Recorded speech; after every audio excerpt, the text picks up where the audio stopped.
Guys, welcome back to Dracast. This episode we're going to be talking to you a bit about leading. We're going to go over the mechanics of leading, what it takes as a person, and the biggest setbacks, as well as a few other details. We wanted to have this discussion because we feel like leaders in ESO are a type of player that are lacking now more than ever, and they were scarce to begin with. This attributes dramatically to the growth and development of new guilds in ESO, and ultimately that's something we want to develop and help implement into the community. To start with, we're joined by Ellwin, who has led guilds throughout his entire ESO career, so to speak. Very prominent guilds, and he's a very developed leader. On top of, we've got Sanct and Izanerys with us as well, who obviously lead Zerg Squad and Dracarys. Ellwin, maybe tell us a bit about yourself, because you weren't in the other episodes to introduce yourself. Yeah, sure. So, as was mentioned, of course, my name is Ellwin, and I've been playing on the NA server since beta. I'm the former GM of Haxus. I've also played with Dai and Havoc as well, and now I'm a raid leader and an officer in Dracarys. Now, I mainly play support classes. It's what I enjoy. I mainly play on my healer or my Samsork, and whether in raid or leading. Alright, cool. Our first point, we're going to kind of overview this, so I want to ask you all, like, each of you, why you kind of wanted to lead to start with. What got you into leading? Was there any driving factor? Did you feel like there was it a certain goal you needed to accomplish and then move on from there, or you just kind of loved it from the beginning? I might start with you. Like, what got you into it? Sure, yeah, so when I first started to play ESO, I didn't actually do that well. I got to about level 20 and then quit.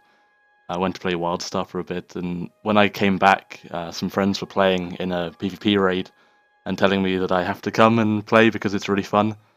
So I kind of came and joined the raid and saw, the guy who was leading that raid. And yeah, the raid was really fun. Like, I came and stayed in ESO. And it got to the point where I kind of thought, well, what would I do in this situation? And like, how would I handle, people pushing us and fighting different groups and stuff like that, and it became sort of really interesting to me. And that's sort of why I wanted to lead, was one, to kind of give myself like a bit of a challenge and do something that I hadn't really done before. Like, I'd led guilds before, and I'd kind of GM'd and things like that in Final Fantasy XI, but it wasn't really the same. That's kind of why I got into leading in the first place, is I thought maybe I could do something different and find some good tactics, and wanted to try things and stuff like that. Also, just wanted the challenge, and as well, the guy who was leading was kind of doing it on his own, and I thought it would be nice to have some other people in the guild who could help him out when he wasn't doing it. Yeah, some support, that's awesome. What about you, Sank? You just like yelling at people, yeah? Yeah, of course.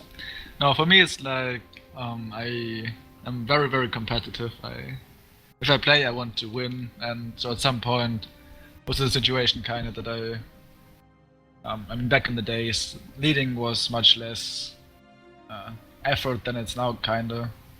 So back then it was kind of easier to start picking it up, I guess. So it started with me just having crown maybe and making some calls. Just because, I prefer to be the one who's making calls if we're gonna win the fight, than to just be quiet and not say anything and then lose the fight, kinda. So that's kinda how it started for me. And since then, it's also kind of a nice challenge in a way, since when you're leading, you have a lot more pressure on you than if you're just following the leader. If you lead, you can't afford to be unfocused for a second, or you're gonna have the raid die or things go badly. Whereas if you're just like one member in the group, maybe if you're not focused, you're gonna die, but it's still a difference to when you're leading. So it's a nice challenge, and yeah, especially now that leading is kind of hard, it's really the thing that I rather lead myself than have like someone else leading who isn't that experienced and maybe makes bad decisions, and then we die in a situation where we shouldn't die, and then I just get really upset in a way. So yeah, well, definitely, as a leader, you're responsible for everyone, and it adds that kind of pressure to you. Like you said, like everyone's mistakes are your mistakes now. Like you you're solely responsible for the group's success. What about you, Ellwin? How'd you get into it?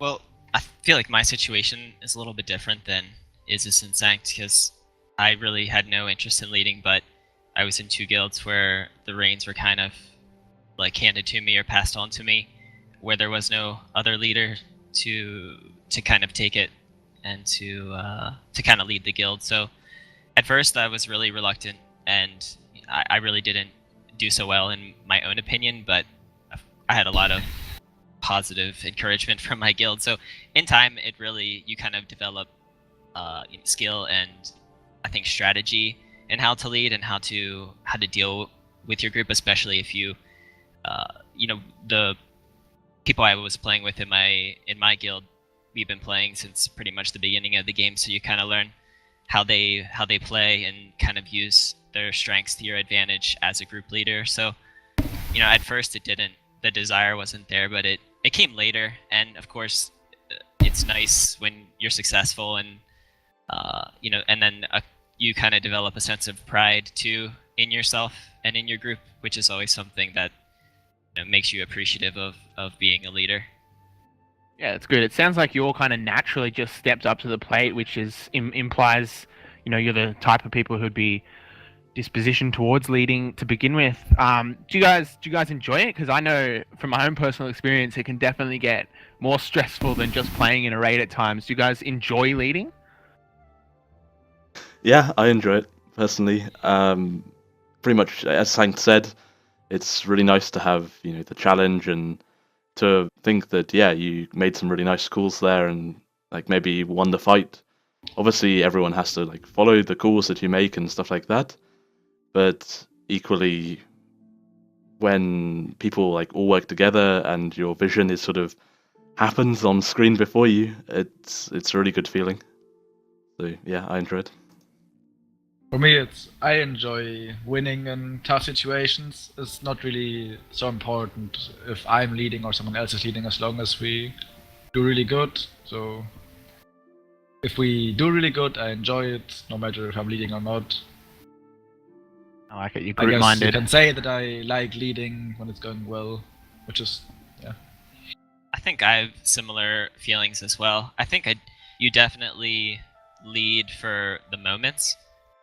Like when you're successful, when you have a really good group composition and things are going well, when you're finding good fights around the map and things seem to be going smooth, brings a sense of calm and maybe even a sense that you're doing something right. So that's what I personally enjoy about leading. What's going to annoy you the most, like set you off, like? What annoys me is when other guilds never push. Like, they just stand back and just, like, wait for us to do something. And I kind of, not just, like, other guilds and stuff, but for me, I like to go and kind of be quite aggressive as, like, a group. And it's kind of really frustrating to me to have to, like, sit inside somewhere waiting for something to happen.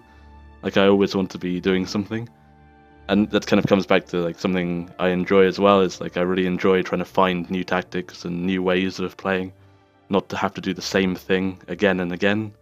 Like it can get very stale quite quickly for me, so that's like another thing which kind of both annoys me and I enjoy. So like I enjoy the finding new tactics and everything like that, but I don't really like having to like repeat myself over and over again every night.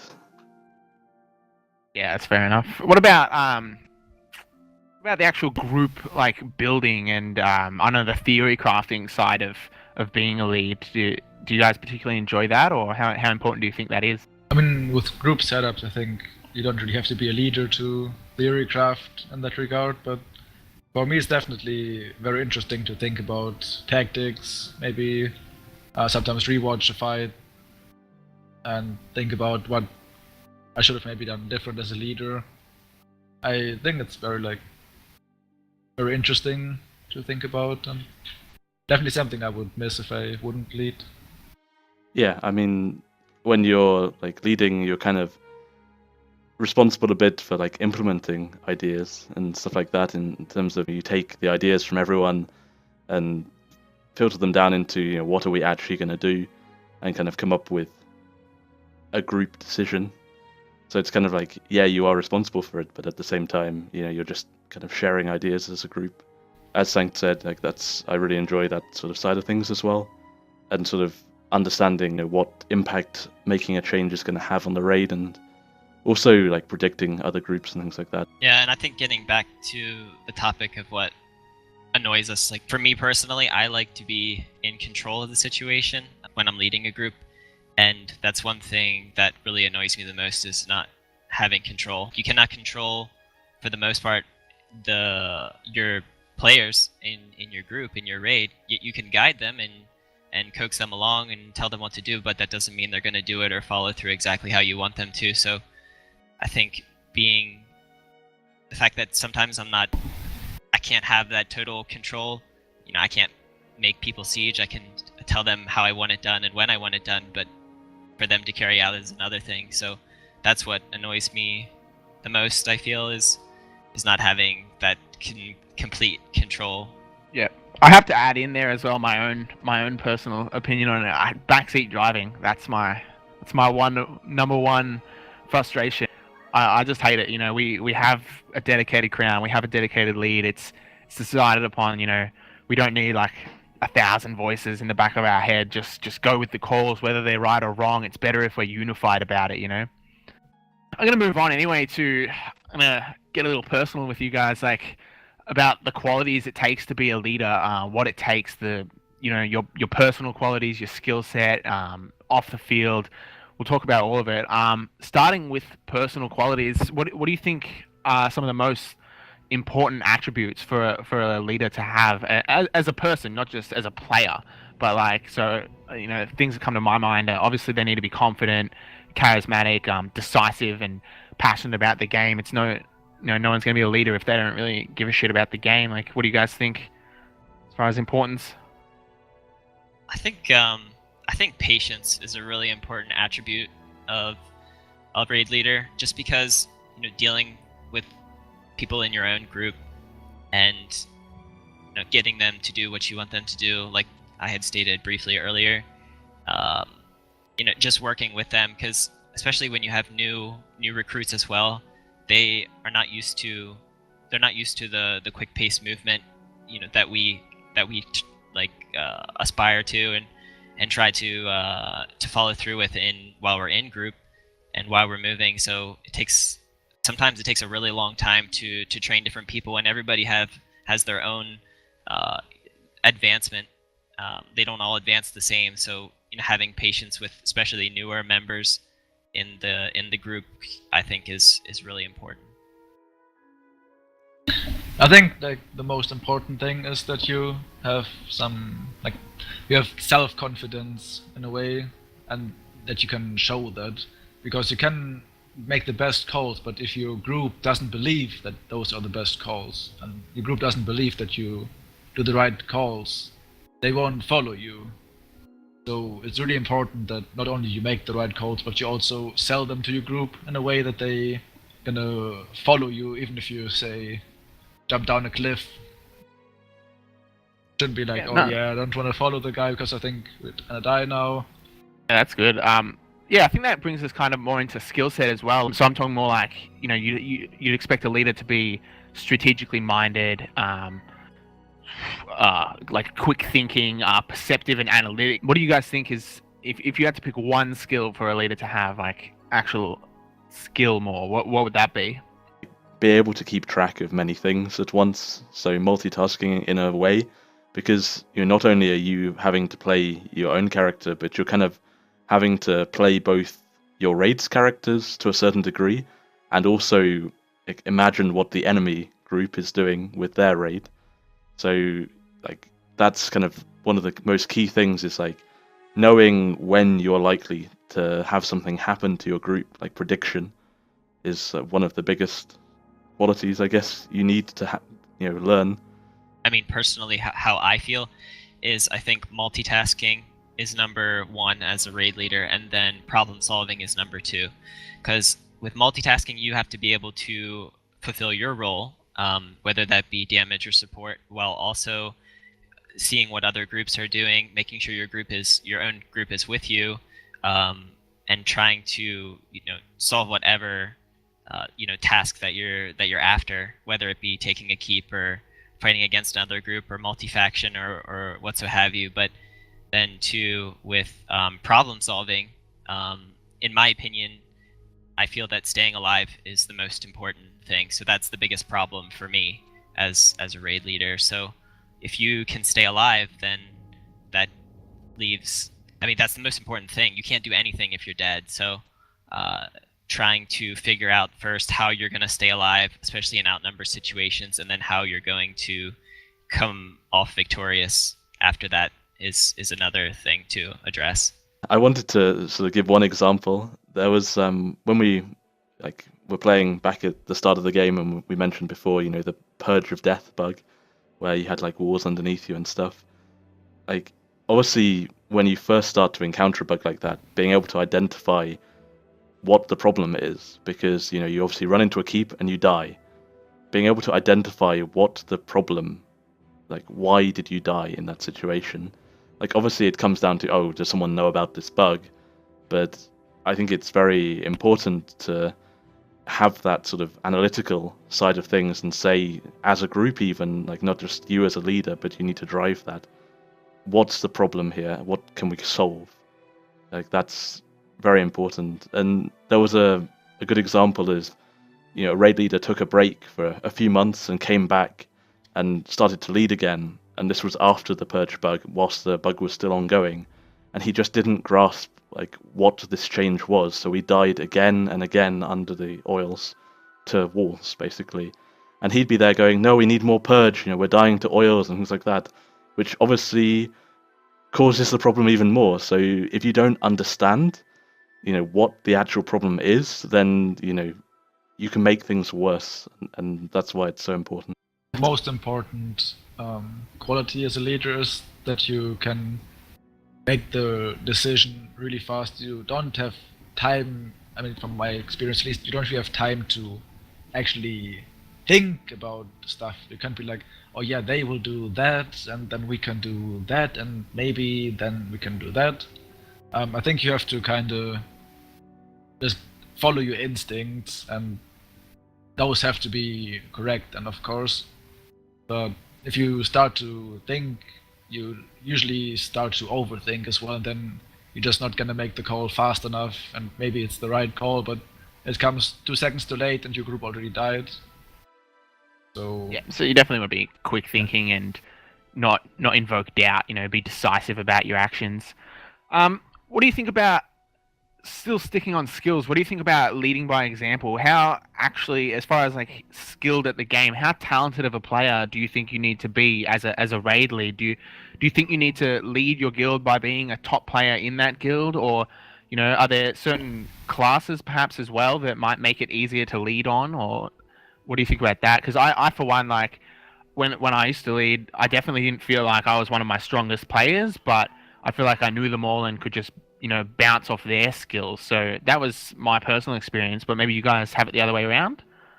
I think for me, you need to have a certain level. I mean, when you're leading as well, you have to be able to also perform your role. Otherwise, you're kind of just like a wasted slot. So if you were just doing a mediocre job and then adding leading on top of it, that would kind of slide really far, down. You shouldn't be the worst player in your group. You aren't going to ever be necessarily the best player because you're having to do a lot of other stuff.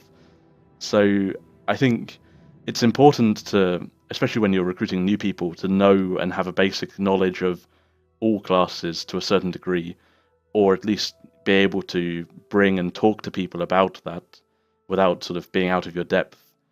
And you have to kind of also know, what other classes can do in terms of when you're facing them on the field. I think a lot of it comes down to what you define a good player to be, because I think in ESO, usually it's not really that hard of a game to play. You just need some experience to know, you have a feeling for, a small scale maybe, when to use what skills, and raid as well, kind of, when you have to shield yourself maybe. But I think if you want to be good as a leader, you have to have a good understanding of the game, and I think that will, in a way, make you a good player as well if you have a good understanding of the game, because it means that if you just invest some time into it, you're going to be fairly good at whatever you want to do. I mean, for me, for example, I used to duel a lot back in the days, and I was pretty good on it, I would say. But nowadays, I don't really duel at all. So if I was to duel someone now, I would probably fail horribly. But I'm very certain that I'm gonna be very good again at duels if I just practice it a bit. So I think you can definitely say that leaders are definitely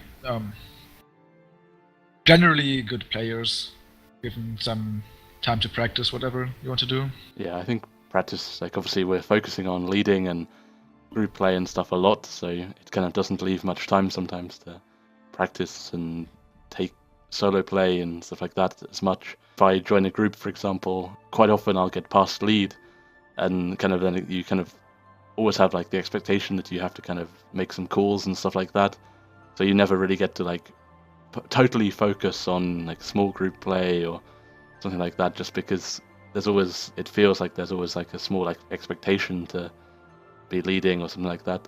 In terms of your second point, like what class is easiest to lead on, I think I would rank them as sort of Nightblade or Sork, like the easiest to lead on because they're very mobile, and I mean Nightblade damage is fairly easy to a certain degree, and it's like partly what you're already doing as a leader, like you're already going into a large stack of enemies. Like secondly, on Sork, obviously you can't ever get too far enough in front of your group, so like streak can be good and bad, but equally as Sork you're kind of controlling where your enemies can be, you're negating them, there's a lot of key things you're doing, and that's why as a leader, because you know those calls of what you want to be doing first, it's like that's the easiest thing to do, because it's kind of like you're making those plays for the rest of the people in your group in a certain way. So those for me are the easiest. I think probably the hardest would be a maneuver build for me, just because you're having to constantly run to the back of your group to help people at the back all the time, so you're not really like in the front giving the directions and giving people a direction to follow. You have to be very confident like they're gonna follow the calls that you make and go the right way, kind of thing. Yeah, so you want to be kind of in there setting it up. Ellwin, you wanted to jump in back there? Yeah, I've led raids on every class minus Warden, and I feel that for myself, leading on whatever character that you're most confident playing is the best case scenario for leading a group, because you kind of have to have the muscle memory of knowing your skills and how to play that class, whether it be tanky or a squishy class. I mean, you can be tanky on a squishy class using shields and dodge roll are different. There's always a way to avoid damage, and as a leader, it's most important for you to stay alive above everyone else, because you have to make the calls and make sure your group knows what they're doing, because they're counting on you to do that. So whatever class I feel like you feel the most confident on, that you'll play the best while leading and fulfilling your role, that's what I would always go with. Yeah, I think that's a really good point. Like, I want to add to that as well, because while you're leading, your actual play, and maybe it's not the case for everyone, maybe it's not so much for more experienced leaders, but your actual play is somewhat diminished because your head is in so many of those other multitasking points that we touched on earlier. So your actual gameplay is kind of on autopilot. So, I definitely felt like it was strongest for myself leading when I was just on a Breath of Life tanky healer, and I could just, like I had all my buttons down, like I wasn't even looking what I was doing. I was just thinking more about the field, more about my team, and you want to be kind of automatic about your actual playing. I think a side of an aspect of leading that gets really underrated and is very important is the off the field stuff. So the other side of raiding, not the actual combat, but the building the community of the guild and helping recruit people, helping teach people. What do you guys think about that? How important is that to being a leader? For me, as a raid leader, if I separate that kind of mindset, I want good players for my raid playing a role that's important in the raid. So in a raid, I know, okay, what am I lacking? As a GM, I want players who are going to fit in well with the guild, are at a equal level as the guild, and also that actually want to participate. We have a lot of people who ask for trials and stuff like that who are never really forward in wanting to actually join. They always kind of expect you to kind of invite them to a certain degree. And as a guild leader and a raid leader, it's really important that people actually want to be there. You know, if they're not interested in your raid and are just doing it because it's something to entertain them, then for me it doesn't really work.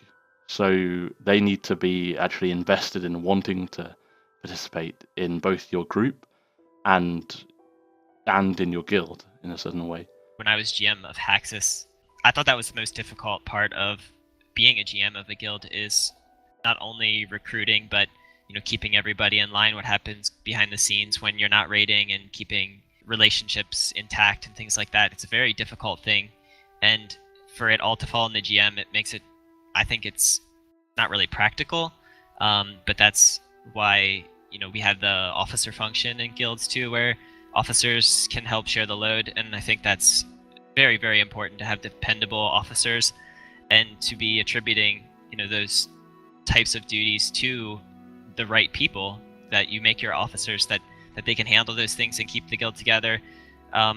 For it all to fall on the GM, I never have thought that it's ever been a good idea, and I have seen guilds crumble just because of it all falling on the GM to handle everything. So having good officers that you can depend on, I feel, is a very important thing in any guild, and being able to kind of portion some things out, such as recruitment, or the guild like shrink or whatever, to handle different situations.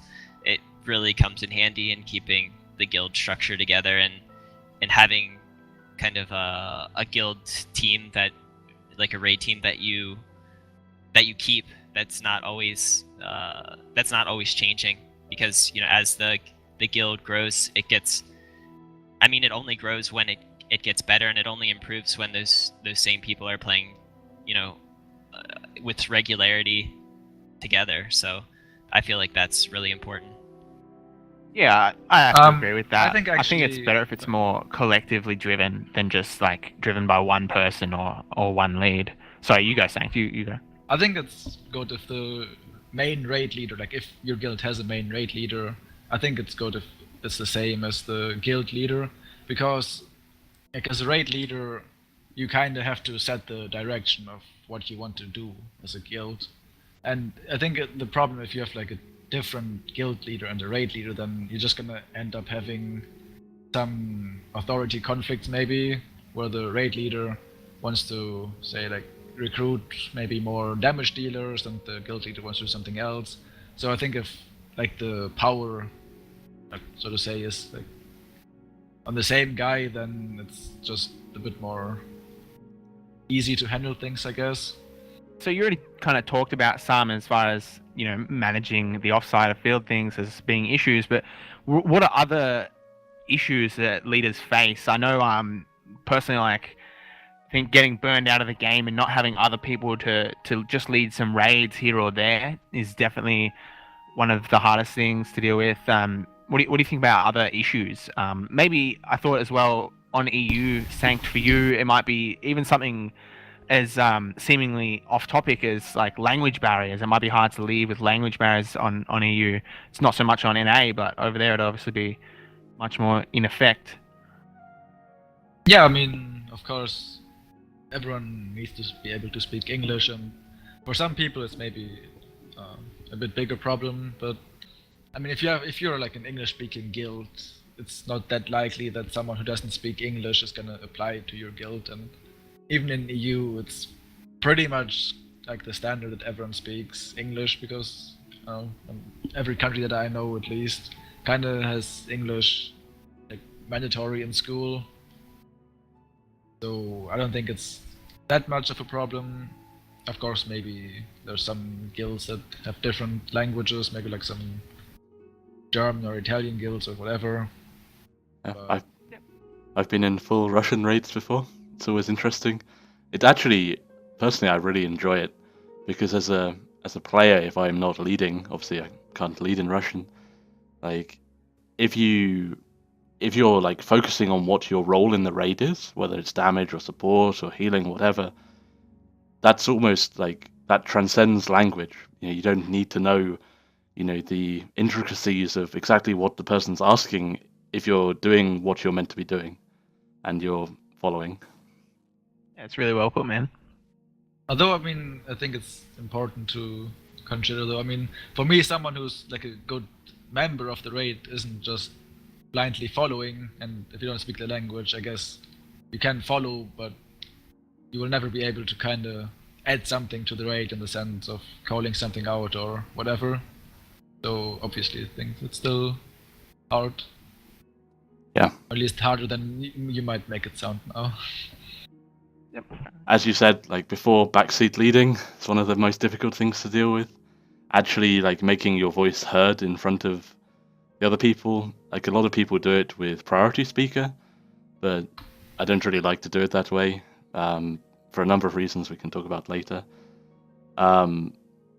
Being able to handle sort of conflicts and stuff within the raid without sort of letting that take away from what you're trying to focus on. So having the sort of mentality of we're here to do this job and we can discuss this problem afterwards in a way. Like for me, when I'm leading, I don't see it as a problem if other people talk at all, because I don't know, probably if you've watched like some of my guild's videos, you heard me speaking in a very loud voice, maybe, or something like that. But the way I see it is, I encourage people to talk during raid if there's something important to say, even when I'm talking. Like, I have absolutely no problem if someone's maybe saying there's a raid coming from over there or whatever. Just I'm gonna just speak my stuff and don't really have a problem if someone else talks, as long as it's on point. And I think it's actually really important, because as a leader there's only so much you can say. So I feel in especially like big fights that maybe was like multiple groups fighting you or something, it's really helpful if you have other people also making some calls, because like if you only you speak, then there will be at some points maybe things that you just don't have the time to say. I think That's as a you good said, it point. depends on the call as well. Like Yeah. calling different targets to you and things like that, and go to the first flag where you want your group to like stay at the back or go up the stairs or something. Like that's the difference between like good communication and like talking over you in terms of, we don't need to hear what you did last Sunday or something like that. Yeah, I was gonna say you don't want to hear, I don't know, someone was buying at the shop during your raid while you're trying to make calls about combat, like. Yeah, or someone having a cup of tea whilst you're trying to lead or something like that as well. Some I don't know who would do that. A concept that I kind of encourage for people is that if you're not leading, try to say everything you want to say in 2 words. You can pretty much say every important information with 2 words, whether it be ultimate up, raid ink, wall down, or whatever. I like that, yeah. In 2 words you can say everything, and it is really then it's not really hard as well, because you have the leader who's talking whatever, and hearing 2 words from someone, you can separate it quite easily. Like if I talk and someone says wall down, everyone knows, oh yeah, the wall is down, and still can follow me. But it starts to get a problem if people are like, oh hey guys, look over there, that wall will be down soon. And if you have someone else talking at the same time, then it just becomes a mess. I think suggestions are always nice when I'm leading. I can't, from wherever I am on the battlefield, or if we're in a keep, I don't have eyes everywhere, so of course I can't see everything that's going on. I'm just trying to focus on whatever the task at hand is. And I can say from personal experience that it's kept our group from getting wiped several times, just because of a quick call out there. There's a raid ink from the west, or they're pushing down the stairs, or a raid's coming in from behind, or the wall's about to go up. So it definitely has its moments where it's very handy and things need to be said. But like Sanct said, when it's only said with a few words, it makes it a lot more easy to work with and manageable than if people are just chatting over each other or yelling things out. So that kind of And really actually, covers. I think that's also a quality of a leader, kind of to get people to call their stuff quick. As a leader, you just say, like, if someone's starting to randomly tell some bullshit story about what he did last week, and I think it's really important as a leader that you then just be shut up and don't like let people do what they want to do, but still encourage them to say important stuff like that. So do you think any of these points that we've all talked about, like, so we've covered what it takes, the skill sets and the personal qualities. Do you think any of this has changed? How do you think the aspect of leading has changed over the game? Do you think certain qualities were more important earlier than they are now, depending on the growth of the game and the changes within the game? Or, how do you think leading, generally speaking, has developed? I think it got much more important that you can make quick decisions, because especially now with Deathstroke, for example, we talked about it a lot, but it really forces you to be on point with your movement, because you can't afford to be like standing too long on a flag. When you get pushed, you're gonna die to something. So Yeah, I it's agree. really important that you can react really fast now, where especially with Dynamic Ultimate, it was mostly that you would have someone, at least in the group that I played with, that were pretty successful back then as well. So it was basically, we had one person who had the crown, and then we had maybe 8 guys in group that just 1vx next to each other, and maybe like the guy with the crown sometimes said, let's pull back a bit, or let's go inside the keep now. But other than that, there wasn't really that much need for calls to be made, and just everyone could maybe make some calls, like let's focus that guy or whatever. But now it's really important that calls are made really fast, so you can't afford to have maybe just everyone making some calls, because it's always going to be too slow then. Yeah, I think also you have to adapt with the times as well. So, as you said, like back in the first kind of stage of ESO, you were just sort of 1vxing near each other. And then, as things change and as your group size changes as well, leading requirements like increase the bigger you are. So when you're a small group, it's still kind of just directional, kind of, oh, let's go this way. You're not really doing so much coordination, although depends on what you're fighting as well. If you're fighting a huge enemy raid and you need to coordinate ultis and give very in-depth things, then you need a good level of communication. But if you're just sort of fighting a group of pugs and stuff like that, and you can sort of just like focus on 1vx them and stuff like that, and you'll probably say, I'm going to go with ulti here, and people can join you if they've got it and just like that. As you get bigger, it's much more important to increase the level of your communication now. Yeah. I think the fights also get fast in a way if you're a bigger group. With like a 4-man group, you always need some time to kill the people, and you also don't die that fast because you don't fight that many people usually. But if you fight with 20 people against 100, they die really fast, each of them, in a way, and it's really easy for you to die as well. So yeah, I think it's a good point. Yeah, I would say that now, more than ever, guild groups have to be a lot more reactive. I felt like pre 1.6, you kind of were just sometimes tanking people in damage to kill them, in your bats or negates or different things, and that was okay. But now there's so many ultimates that can kill you so fast, and classes that just pump out so much damage, and you really need to be on top of things. And if you stay constantly moving, it keeps everybody on their toes and still performing their function or their task, whether that be putting out heals or keeping the speeds going, so you keep that movement. And it seems that now, as soon as you stop to really compose yourself or to kind of wait on something, that's when you're lying in wait and dead in the water, because it's just there's another group that's just watching you, or even just it just takes a few Nightblades now to just pop Destros and wipe your whole group. So you definitely have to keep moving and be reactive to different things that are going on on the battlefield. I think that's a big part of it as well. Like, there's a lot less counterplay now as well, especially with proxy and vicious death. Vicious death is like the main reason why it's changed.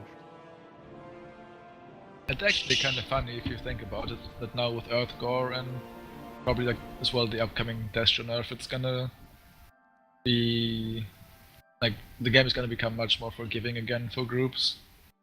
Because like I don't know, like nowadays if you have a couple Earthgores, it already feels like sometimes it's just better to just stand still in enemies than to actually try to move out, because if you run away from the Destro, they're still probably gonna hit you, but if you stand in your Earthgores, like all their negates probably gonna get soaked up by the Earthgore, and like you get so much heal from it. Sure, So be moving interesting. on to like the mechanics of leading, like so we've talked about like everything else, but the actual in-game play, like things you guys need to be thinking about your group's ultimates. We have awesome add-ons from Sanct that help with that, thankfully. Your movements we kind of talked about a little bit, but I'd like to go more in depth about how you're thinking about moving your group around. Everything else as well, like learning the map. Like you have to pick where to fight. Like where do you guys want to start with that? Like actual mechanics of leading. I guess we should start with movement. I think it's probably the most important thing. Yeah. Yeah. So when you're running, a group like ours, you need to constantly be aware of if you stop and you allow people to kind of engage on you, or you allow the fight to kind of get out of your control, then it becomes so much harder. So that's why it's quite difficult sometimes to actually take an objective or something like that, and why it's challenging. It's because when you're on flags or something, people have a chance to get the jump on you, as opposed to just kind of mowing through everyone. Group's kind of default thing is just run through with a lot of damage and kill people on the way. That's not the challenging part of it. The challenge actually comes when you're trying to like meet an objective. So in terms of movement and calls and stuff, obviously you need to be able to look around and see what's going on, and like there needs to be like a reason of why you're doing it. You're not just gonna be running around a keep again and again, when like just to achieve nothing. So I don't know if that makes sense. I think it makes sense. I think whenever I'm leading, I strive to almost never be standing still anywhere on the map, unless I'm in like total protection inside my own keep or something. But I always feel like if we're moving, we have an objective, we're more focused, and it's less likely a chance that someone's going to get the jump on us. So many times, like, we'll get negated, but because we're moving, we'll already be through this negate. So often it happens, like we'll be on a flag, and we'll know, okay, like as soon as we get negated here, we're going to move, or we already move before the negate even comes, because we're kind of predicting that that's going to come. And I guess flags is like the only kind of area where you're kind of standing still. But even when you're on a flag, you might be kind of stationary as a raid, but your players shouldn't be stationary. There's no reason for you to just sit doing nothing there. So I think that's like the biggest thing. And giving directions as well. A lot of leaders, when they're new especially, sort of just say, oh, go this way. Like, not sure where to go, but maybe let's go north. And that's it. That's all they say. Whereas you'll hear, like, from our videos, Oxford videos and stuff like that, we're constantly, like, reinforcing where we want to go. And that's, like, the biggest difference, is because if you don't reinforce, like, where you want to go, firstly, someone could miss the direction and just sort of kind of get confused about what your actual goal is. Secondly, it kind of shows that you have an objective to follow, and your group kind of feels more confident because okay, our leader's like got this, he knows exactly where he wants to go.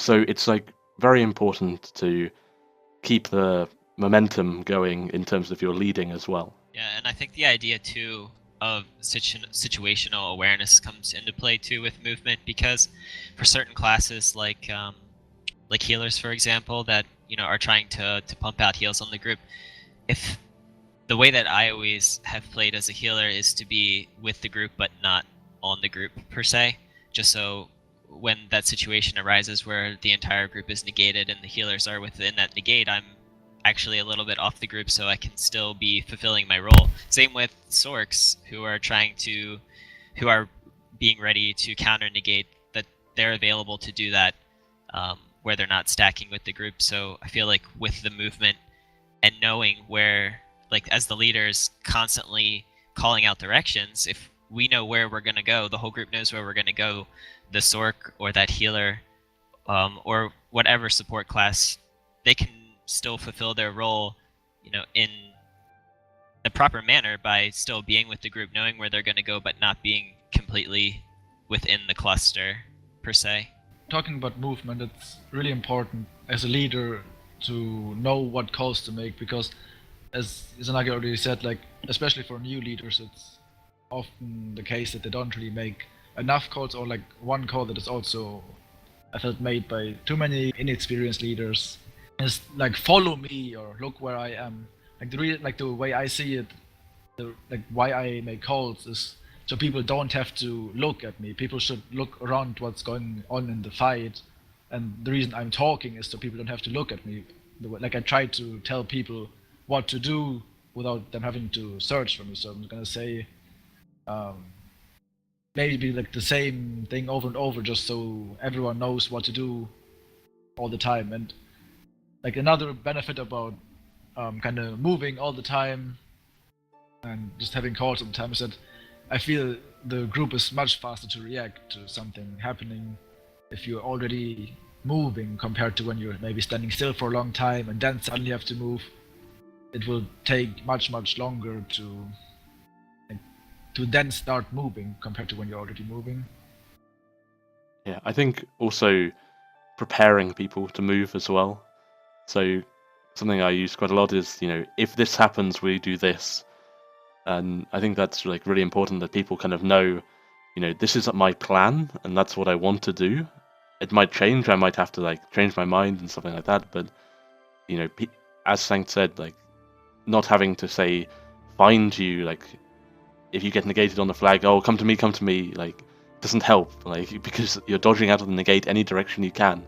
If you know, okay, if we get negated, we're going up on this side of the keep or something like that, in fewer words ideally, then okay, if I get negated here, I'm going to dodge towards that direction, or I'm going to get out that way. That's why it's very important. Keeps the level of control. Yep. Yeah, Sorry, you go. No, I just wanted to add that I feel like calling direction is very underrated and not used enough. Like Izzy said, I've always felt that the group functions, a lot higher quality when the raid leader is calling out directions constantly on where to go, whether that be directional like north, south, east, or west, or left or right. I've played with some raid leaders who will say we're going to go here or follow me here, and it's a lot more confusing, and it's really hard for some people, especially the larger the group you have, for the group to stay together and still be able to function properly. So I think that's one thing that raid leaders can always be improving on, is making sure they have a lot of communication going as to where they're going and ultimately what their objective is. Like with calling out even ahead of time what your plan is, it really keeps everybody on the same page and kind of working in union to kind of do whatever they need to do. And especially if you're trying to take on a task that's almost even beyond your ability, where you're taking on a group that's double your size or a whole factions, or like the communication is really the key to being effective in those situations. A lot of the time with newer leaders as well, when you push an enemy group, the leader just goes quiet. So you're sort of, okay, proxying, you're going in, use 3 ultis, do this, negate them, and then after this, there's just silence, because they're sort of focusing on killing someone or doing their role or something like that, and they're not thinking about where to go next. And it's something I'm guilty of as well. You always need to be like thinking about where to continue, like where to go. When you do this, when you like keep going, you keep speaking, like, okay, we push this way and then we sweep around to this direction, like keep going, like never stop and just kind of say okay and just silence. Like it hurts the raid more than like most things. Yeah, I was gonna say communication comes back as well, though, because you need, as far as your group's movement, and we do it all the time. If group members are stuck at the back or whatever and can't get out of a situation, they need to communicate that so the leader can bring the group back and come help them. Like that adds to what you can and can't do as well. We see it all the time. If we have people stuck at the back and we need to go back to heal them, we'll turn that into a push. We'll use that as an excuse to, well, not as an excuse, but we have to do it as a reason to push then and there. The rest of the group has to make calls. You're not the only person talking in the raid. A lot of people quite often say, "Oh, battle comms" or something like that, and like they expect all their members to be like silent whilst the group leader is speaking. And like the problem with that is that you need to always know that your members are focused and are like interested in the fight. So like calling out when they have ultis, calling out if they're stuck at the back, as you said. It's hugely important, especially now where rapids, purge, healing and stuff is very, cost difficult. People are running out of resources when you're getting stuck at the back. You need to react quickly, and you can't just get stuck at the back and expect someone to be breath of lifing you. You need to say, "I'm stuck, I need help," and you need to know that your players then will say, "Okay, I'm going to breath you. I'm bubbling. I'm giving you rapids," so that if there's multiple roles in that group doing that, they can say, "Okay, well, that guy's got that role. I can focus on the other side of things. I can stay on healing springs, or I can stay on the group." It's very important. It's like the biggest thing to encourage your raid to do. Yeah, players definitely need to take that responsibility, as you said. Encouragement is important. How do you discipline, or what's a leader's responsibility as far as disciplining that for people who don't participate? How do you encourage people to stay on crown and make sure they're with your group and make sure they're communicating? Do you have to be like? I feel like it can be very a touchy subject, so to speak. You can't like punish people. Like how do you control it as a lead? Well, I mean, I guess as a lead, you sometimes have to be the asshole in a way, yeah, and just call people out on it. I mean, maybe don't do it like too much in public. Just try to have a talk to people. But I feel like there's no harm in just calling people out for shit they do, just because no one wants to be the guy that gets I don't know, lets everyone down. I mean, no one wants to be the guy that has the leader yell at him in raid. If I'm maybe not that focused and Izanagi says, "Yeah, Sanct focused," I'm like, "Oh shit, should focus again." If I'm not leading and Izanagi's leading in that case. So I feel like as leader, you just have to make sure that you don't really allow people to slack in a way, because I mean, if you never punish people, they will just keep doing what's the easiest for, the most convenient for them, and maybe just go chase that one guy over there while the group is wiping on a different resource. So I think you just definitely have to sometimes call out people just to make sure there's discipline and raid. Yeah, and I suppose it comes back to even before talking about recruiting. You want to recruit the type of person who is open to that kind of criticism when they are slacking, as you said. Encouraging people to actually want to participate and want to be with the group. A lot of the time, there's a lot of things where people will just wander off and do their own thing, as Sanct said, and they need to know that because they are playing in your group and they have a very specific role, if they do that, the group suffers because of them. So if they are invested in the group doing well, then they should know that they shouldn't do that. A lot of the time in the past, people with rapids or something like that just go off and do something, go and Dawnbreaker someone completely other place or something like that, and then you're sitting there as a group being like, "Where's my rapids gone?"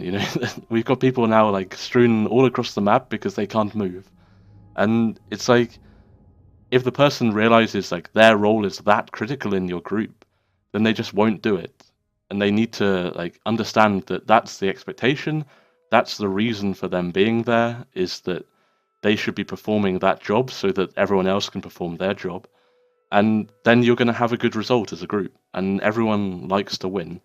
And in a way, if you don't enjoy that and you don't want to be part of that, then there shouldn't be a thing, why are you there? Quite often we'll say, like, if you don't want to be here, just leave. I'd rather, like, not have someone there and work with that than have someone who doesn't want to be there. Yeah, definitely. It all needs to come together as an oiled machine. Everyone's working together as one team, and they need to be understanding that the entire time. Do you think it's other people's in the raid's responsibility to bring that to light as well, or do you think it's more specifically on the leader? Do you think the group needs to be calling each other out, or do you think that's unhealthy? I think you do to a certain extent of, again, like quick call outs. And I think, to be honest, I think it helps like more, say you notice in the situation that you need more purge, rather than say, hey you, why aren't you purging more? It would be better to say need purge or something like that. If you get to a situation where like someone is repeating the same thing over and over again, you should like maybe just say once, hey, you need to focus or something like that. If someone's stuck at the back, I'm healing you, get to the crown. But if it's clear that that person is making the same mistake over and over again, I think it can go from being good to bad if you constantly do it. And at that point, it's the leader who needs to kind of step in and do that.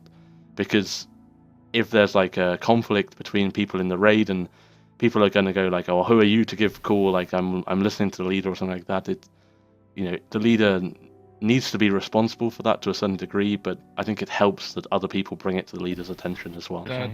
It's not a problem if people talk to each other in a group, because I know if you just rely on the leader to call out everything, I don't know, it's just like a bit waste of time in a way. If you see someone making a mistake, you should just say it, because at the end of the day, everyone is in the same group and everyone wants to be successful, so everyone should also just try to do his best to make the raid better. And if that is like maybe reminding someone to follow the crown better or just come with the group, then it's good. And I think it's just like in general with the discipline thing, I think it's also helping a lot if everyone is just talking on TS, because if you have the dynamic where everyone is talking to each other all the time, so to say, just of course not, oh yeah, my last weekend trip was so nice, but just important stuff like my ultimate up, group over there, or just something. If you have like a lot of communication, it also helps to get everyone to focus, because I feel a lot of times when people lack discipline or just focus in general is when maybe there isn't like so much going on for some time, so they start to look for some fight and start going away from the group or something.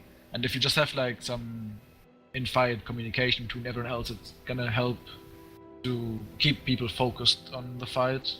Like, I was kind of daydreaming a bit at one point, and basically Sanct had called, push back here, and all I heard was like push. So I was like, okay, I'm destroying them, and then someone else, not Sanct, says like, Iza, you need to come back, and then I'm like, oh shit, yeah, okay, and I get back to the group. Whereas if no one had said anything, Sanct would have kept leading because he hadn't seen me push somewhere or something like that, and because of this other guy calling out and saying, hey, you need to do that, I got back to the group without dying. So it's the leader can't spot everything, and sometimes you can't, you mishear a call, or you think you're expecting to do something else or something like that, and someone just shouts oh, we're going up on the merchant side, or and you go up on the other side. Someone says no, wrong side, or something like that. Then you kind of have a prompt to say, oh no, I need to get to the group now. I need help. I'm stuck at the back, or something like that. That's why it's important, not just the leader. I suppose when all that comes together, you can really start moving on to the advanced aspects of group leading, like predicting enemy groups, finding fights, how to locate yourself on the map to get an optimal fight, estimating your group's strengths and knowing what your group can and can't handle. How do you guys approach all that kind of stuff? Okay, so in terms of group prediction, you have to kind of know what group tactics are currently. So currently, group tactics generally is proc sub, push with some ultis, negate, and then move. So if you're watching an enemy group and you see them procs, they're probably going to push you soon, or it can be as simple as that. Obviously there can be many more depths to it, but not just focusing on what your group is doing and making sure everyone's in line in with your group, but also watching for the key tells of the enemy raid. So back when Wardens first came out, there were many guilds running many Wardens to try and Shulk burst you. So I would just have the leader there and watch for them to punch the ground, so summon their Shulks. And I know, okay, they're going to push us now. Let's get ready to spread out and stuff like that. So, knowing the animation cues and everything like that, that's one of the advanced things of watching enemy groups. And also we're learning over time, if this raid has sneak bombed your raid with their full group multiple times, maybe expect them to be in sneak. It kind of just comes with learning in general, knowing your enemies, knowing what they're likely to do, knowing how they're likely to fight. And that's why as a leader, I try and always do something interesting and new, because I don't want my enemies to think, oh yeah, they're just going to do this. So sometimes maybe don't even procs before I push them, just because they might be looking for that. So that's why it's important to be adaptable and to change things up quite often. I would agree. I think there's a very broad answer that actually the answer to this question can never just truly be defined as to one answer. Because I think as a leader, as you watch other groups, you kind of see their tells, you kind of see their strategies, and a lot of times these groups don't really vary their strategy very much, but then that's actually what sets different guild groups apart and your own personal guild apart from other guilds in how you advance and how you fight other guilds. Because there are a lot of guilds that won't go up against some because they know they're just going to get outplayed, and a lot comes, as Izzy said, in being unpredictable, but also predicting your enemy in the same time. But there's a lot of other factors that come into play too, especially the situation, whether there's pugs involved or it's just guild versus guild, if it's in a keep, if it's in a courtyard, if it's open field. There's a ton of different factors, and elevation is important, numbers are important, whether there's siege up. So there's so many different factors that either way in your favor or against you. But most of the time in small group applications, the odds are always against you. So you definitely have to have very good predictions as to what the group's going to do and how you are going to come out in the end after you make decisions, whether that be to push them, to wait for a better opportunity to push, whether sometimes even to run away to find a better situation. It's not always, it's kind of hard to swallow sometimes, but you have to pick your battles, and especially if you want to come off victorious, it's not always in your best interest to push. So, and you just have to be aware of that and make good decisions with all of those factors in mind. Yeah, absolutely. That kind of comes down to finding a good fight. You should be looking for situations where you have those opportunities to begin with before you ride cross map to take a keep. You should have in mind how you want the fight to go down and develop it. Do you think about that kind of stuff when taking a group to siege somewhere or to set up somewhere? And is it that forward thinking, would you say?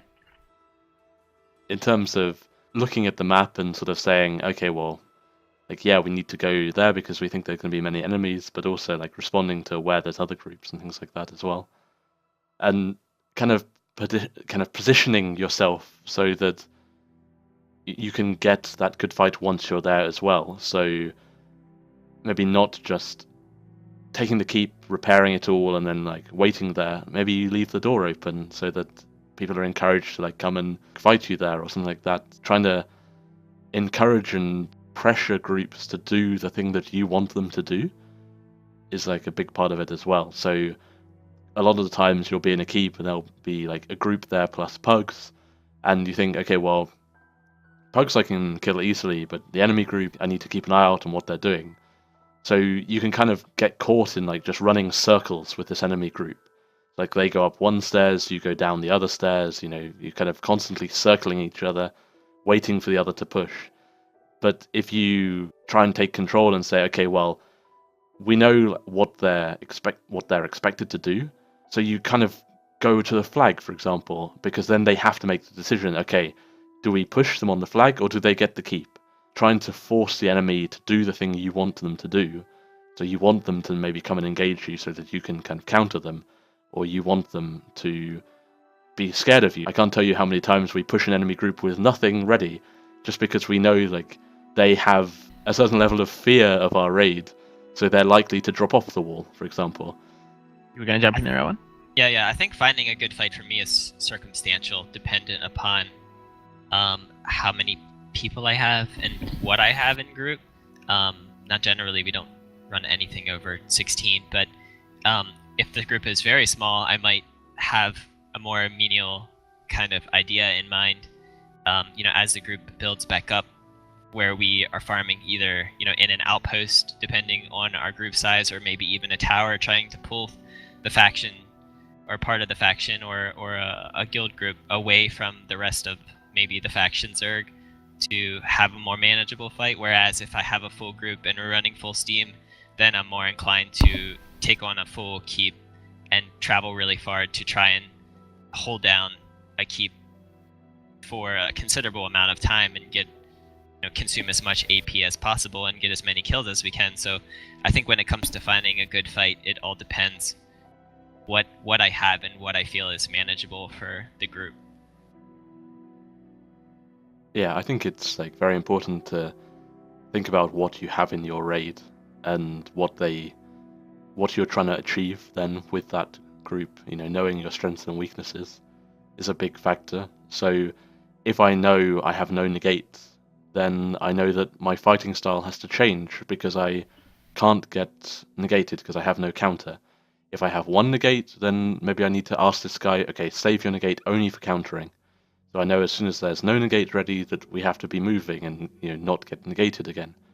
So being able to identify quickly like what you have in your raid, what you can achieve with that. If we have low damage, then we need to know, okay, well, maybe we need to get into a situation where people are very, very stacked so that the damage that we do have can be used all at once, and then we need to kite for a long time.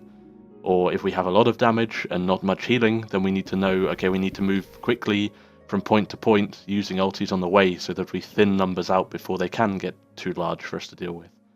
So that's kind of very important to kind of analyzing your group's like strengths, like what it can do and what it can't do. As far as that self-analysis as well, how do you think that feeds into improving yourself as a guild? I mean, that's obviously an important personal attribute to have, for any form of self-improvement. How do you think it ties into handling feedback and talking to each other after raids, whether they were successful or not, and deciding on how you want to go about moving forward and getting better? I mean, obviously you have to have a definition of where you want to be to start with, but how do you take the small steps along the way? I think your goal in a raid should always be to not really have any weaknesses. Like, no matter what size you run, of course, if you're like a small group, your weakness is always going to be in a way that you are small. Like if you're really outnumbered, you obviously can't like hold on the enemies forever, but I think if you have the right group setup, you don't really have any weaknesses, even if you run like a 12-man group or something, which I guess for organized groups is kind of on the low size.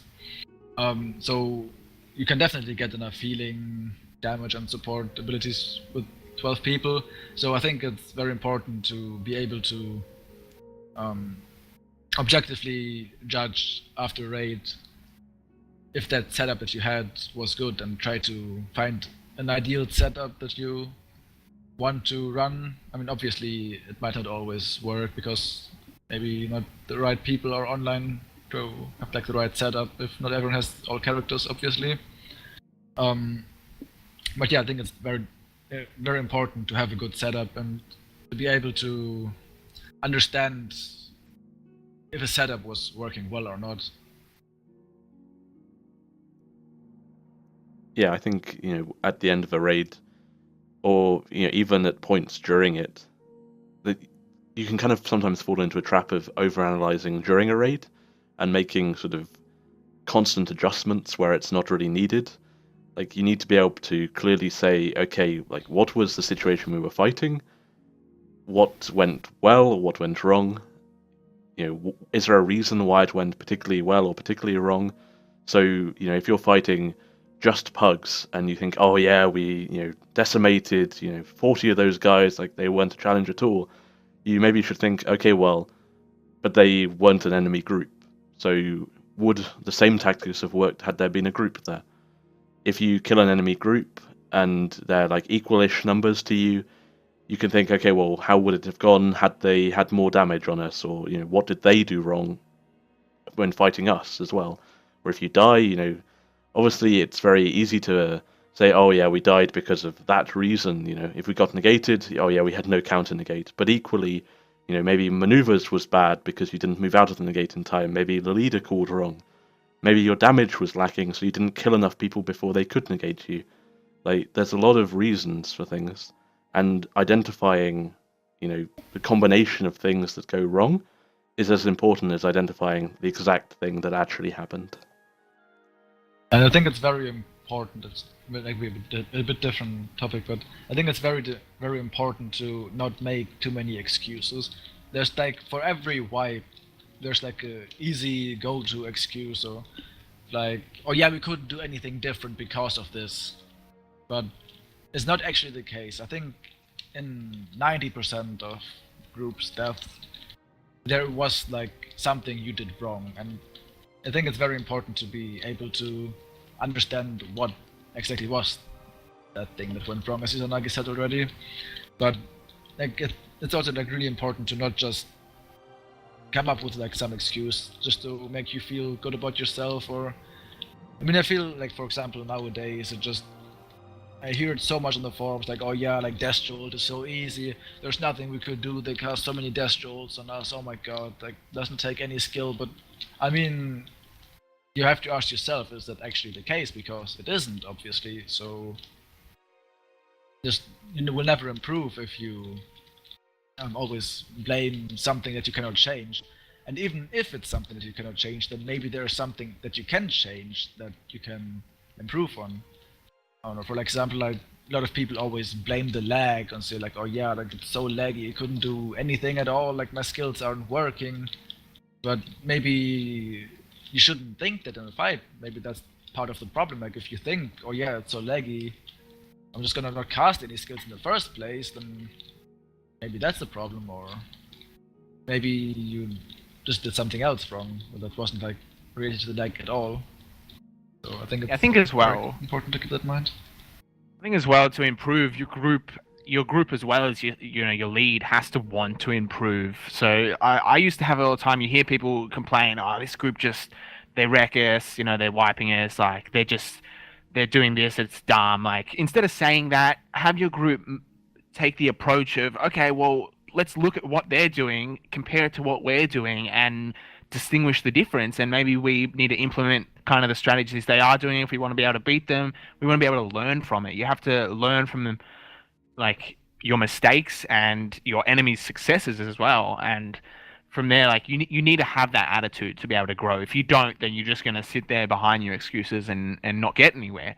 And maybe you don't want to, but if you do want to be a successful raid, that's imperative. So a lot of the time, people just say, oh, these guys are cheating, or oh, they're just exploiting, or there's nothing we can do against them. And there's no like respect anymore for actual achievement. The first thing people jump to is, oh, this guy is doing something that's like, it's cheating, or it's like bad, or something like that. There's no actual thing like, wow, that guy actually like wrecked me. Like, I wonder what he's doing. Like, what can I improve? Like, props to him for being good. The same like level as a raid is the same. Wow, this raid is surviving under all this pressure. Like, what a good job they're doing. Like, I wonder what we could do differently to be able to do that, rather than just, oh, this raid's just like using broken skills like Destro. Like, it's just, people go to the negative well before they think of like positive and improvement. Yeah, I think that pretty much covers everything we had to talk about, Leeds. Like, Is there anything else anyone want to say? We can check There in was something quickly, I or- wanted to add Yeah. to the feedback. Yep. I feel that within like being a guild leader, or being a previous guild leader, that the whole idea of the communication comes full circle again when taking feedback, especially from your own guild mates. I have been in guilds before where the leader was very dogmatic and not open to suggestion, and I've only seen that affect the guild negatively, because other people in guild they find different niche things and that the group can run or even try new things or are willing to try things themselves to improve the raid, and I've only ever seen that be beneficial. Even if something doesn't work, at least you know it doesn't work. But if you find something that other guilds aren't running and it's helping your group have maybe a slight advantage over another, it's always worthwhile to explore that option. Yeah, it's a Yeah, very absolutely. good point. Like, taking criticism as well as the leader is important to do, and important to like not get super offended, because sometimes you will make a mistake, and it's not always easy to blame yourself as like the first thing. But being able to have the strength of kind of character in a way to say, yeah, I did mess up there, like I'll try and do better in that situation. But sometimes it's very hard when you're leading and you're kind of going from like the top of your head of like what to do instantly in that situation to make a change and think like, oh, this is like something that I get wrong in the past. It's very difficult sometimes to say, okay, well, I need to stop, I need to do something differently because last time this failed. It can be difficult because your natural rhythm is to go back to the things that you know. So, being able to discuss that openly and say, look, guys, like I find this situation difficult. Like, if I start to do this, can you speak up or something like that? Or just discuss with your raid like tactics that you can improve differently. It's like very important to have that feedback and that level of people being involved in your raid, because people will generally feel happier in that raid too then, because they can be a part of it and contribute. Whereas if they're just following you, then they kind of can get sometimes a bit like off-put because they never have any impact aside from your calls. That pretty much sums it up. Hopefully, this is aimed at not just leaders specifically, but if you are a leader and you're looking to improve your own leading in your guild, like hopefully it helps you develop that. Or maybe you're aspiring to start up some groups and grow a guild, recruit some people. Hopefully, it really helps contribute that, because ultimately that is what we want to promote in group play. We want to have more groups around. If there's any questions you have, further questions, leave them in the comments below. Ask us, what you want to know. If you have ideas on future episodes, just hit us up. Yeah, your feedback is more than welcome.